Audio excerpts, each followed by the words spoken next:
Hey guys, and welcome back. So I'm going to do another turntable overview in general. This one's another one at the stereo shop, or the old stereo shop I should say, in Williamsport, because you'll get the guy that bought the installation part pretty mad if you mention it at all on social media. Anyway, here is an Onkyo direct drive fully automatic turntable. This is a CP-1130F. It belongs to the owner of the store, not only as far as store-wise, but it was his, and he brought it in to try to sell. It looks like... I'm going to assume this was not the original slip mat on it. I'm going to assume that was a replacement at one point, because I don't think any of that era came out with that. You got pretty standard stuff on the front. I don't think there's anything too crazy feature-wise. It's in okay condition. There's a bit of yellowing of the cover. I'll give you an idea of the size. On the back, there is kind of built-in RCA cables and a ground line, and then standard plug. This one was made in Japan, woohoo, by the Onkyo Corporation, crazy enough. I'm going to try to see if I can pull, oops, I guess be careful of that. That little clamp part does not seem to be actually holding in place. But I'm going to go and see if I can find in the Blue Book or online any more info about the year and the cost that it originally had. Give me a second.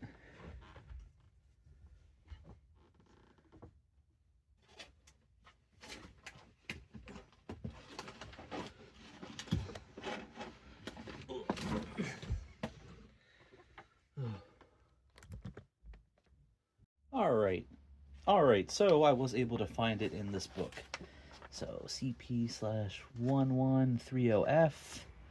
It looks like, according to this, 81 to 83 when one is made, and it sold for 120 bucks. I also found that there's this misprint part right here on the Blue Book. I don't know why, and I guess they actually made one mini disc model that's listed in this. I didn't know Onkyo made any mini disc models. Ryan Blue Book 2003 audio, just for those that want to know. All right, so according to Vinyl Engine,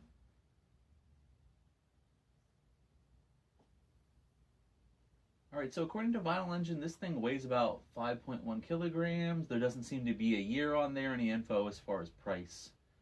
And it has electronic servo, brushless DC motor. This does 33 and 45 miles. Also, with the Hi-Fi Engine photos and some other photos I see online, this is actually stock. I thought I'd mention that before I plug in and we get going. I also do not know exactly what cartridge is on it, so keep in mind it might differ, and I don't seem to see anything that says exactly if there was a cart that came with it or if it came without. We are all plugged in, ready to go. And if you guys have watched the channel recently, I got this around Christmas time. It is Dan Mason's Void. He is a vaporwave artist, and he is friendly with people using his music for streaming and for videos and such not, as long as you give him credit. We're going to use that as the test record.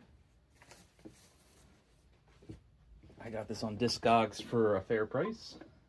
All right, we should be good to go. Disengage this little thing that barely works. There is an auto anti-skate, I should say, a setting on the arm there. And you can hear the motor sounds a little rough. I don't know if that's what it sounded like back in the day, if that's something specific for the model, or if it's just from it being about 40 years old. It does have a repeat function. There's pitch controls. There is a little light here to kind of indicate what's going on. There's the adjustment for the sizes. There's adjustments for the speed from 33 and 3rd and 45. There is a power button to turn it on and off.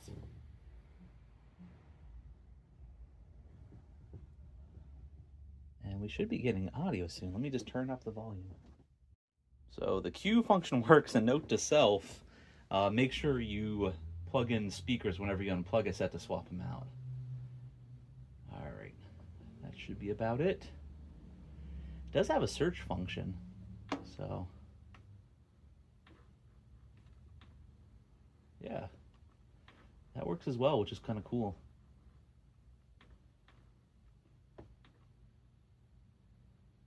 All right, moment of truth.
I'm getting a little bit of skipping, so we're gonna cue it up.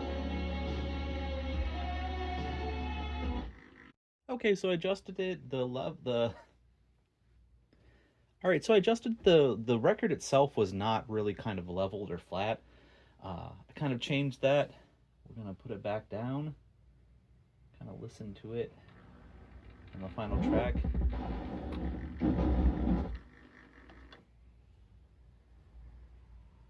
Well, guys, I don't know if I want to try to pitch this one. I think I'm going to give it to our technician to have him look at it, because that does not seem quite right.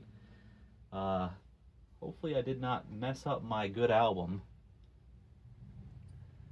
I don't see major scratches or scrapes, but fortunately, not all overview videos can go perfect. I will still continue this, and I will do a follow-up if our technician repairs it. So, thanks for kind of popping in.